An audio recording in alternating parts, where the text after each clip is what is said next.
My name is TJ Reagan. I'm going to be talking about Carpe Diem today. Why Carpe Diem? Well, to be honest, I think it's because in order to live your life honoring to God, you have to live to the fullest. And I think this is the key. In 2008, it struck me. I was at Disneyland with my family. Happiest place in the world. Should be in the moment. I was on the flume with my kids. And if you look at this picture, it's coming up here a little more clearly, you'll see that my kids and my wife are fully in the moment. They're enjoying it, they're excited. But a closer look at me, it doesn't even look like I'm there.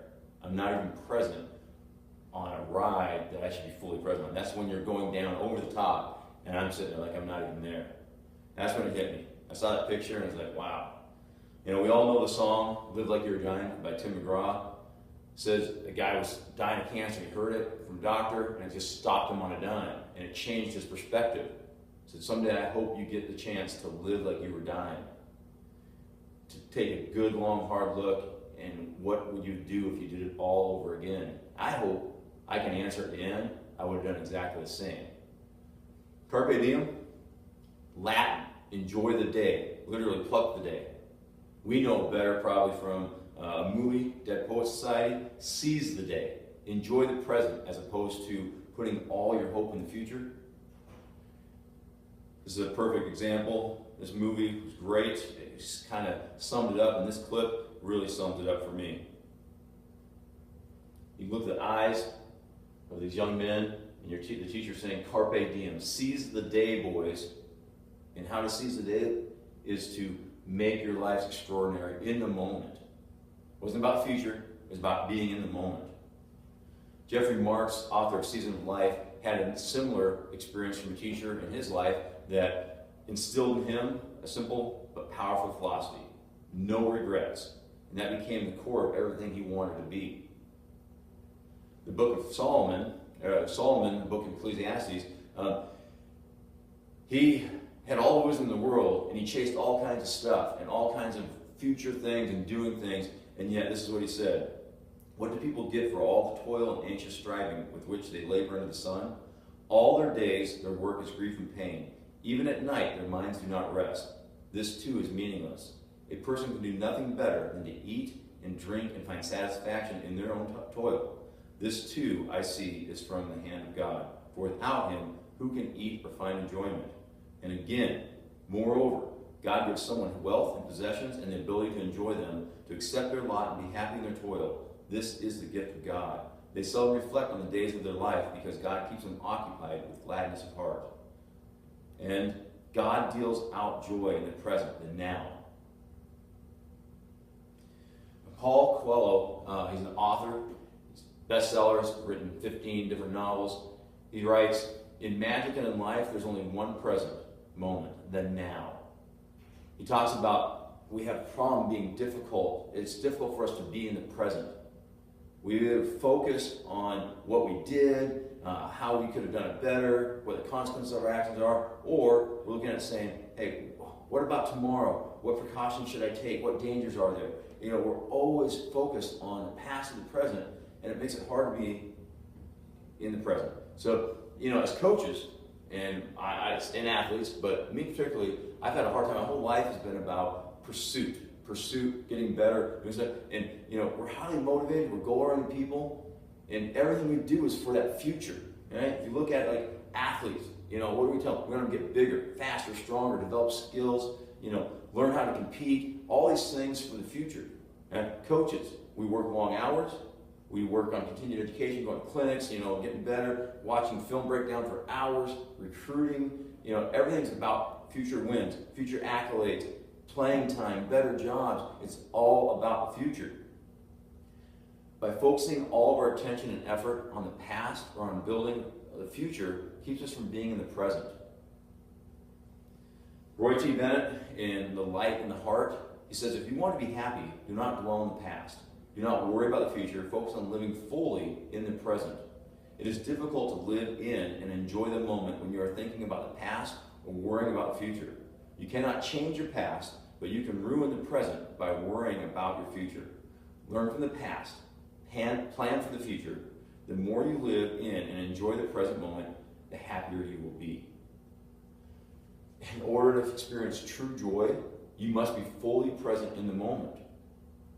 Now the question is, can we coaches and athletes, being such high achievers, can we still seize the day? Can we be in that moment?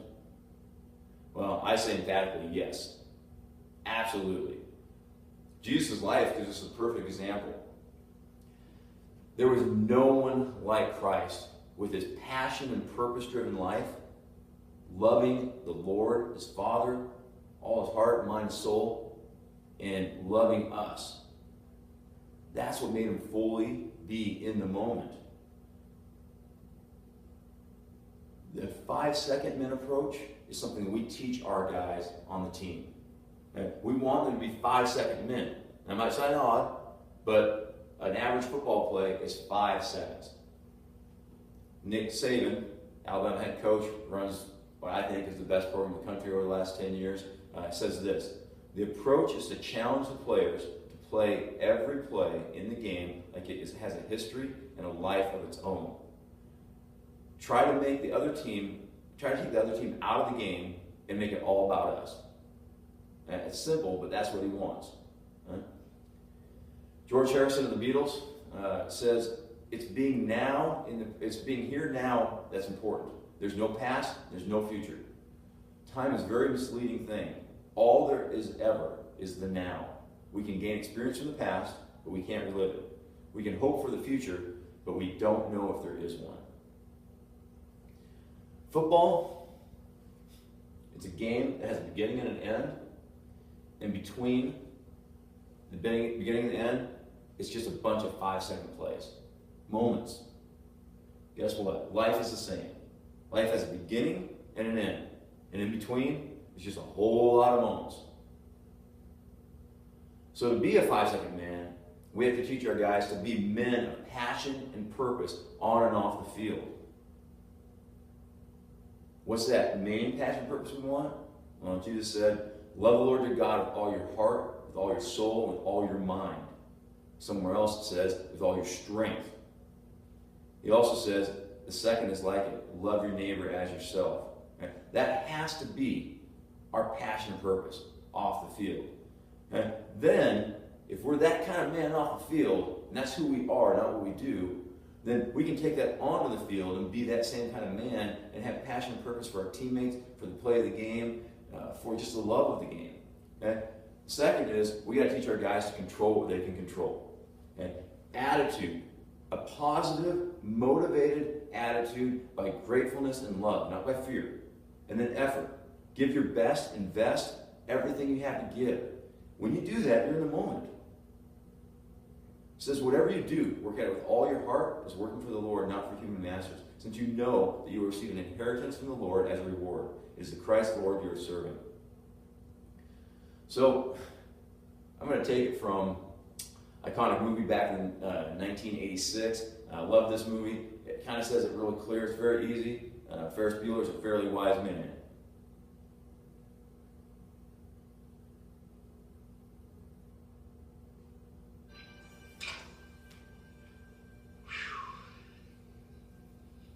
Yep. I said it before and I'll say it again. Life moves pretty fast.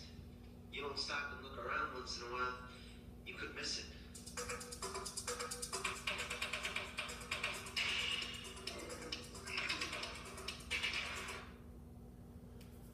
So,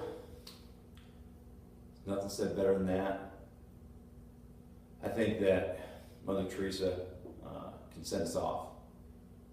What that is, she says, yesterday is gone, tomorrow is not yet come. We only have today. Let us begin. Thank you.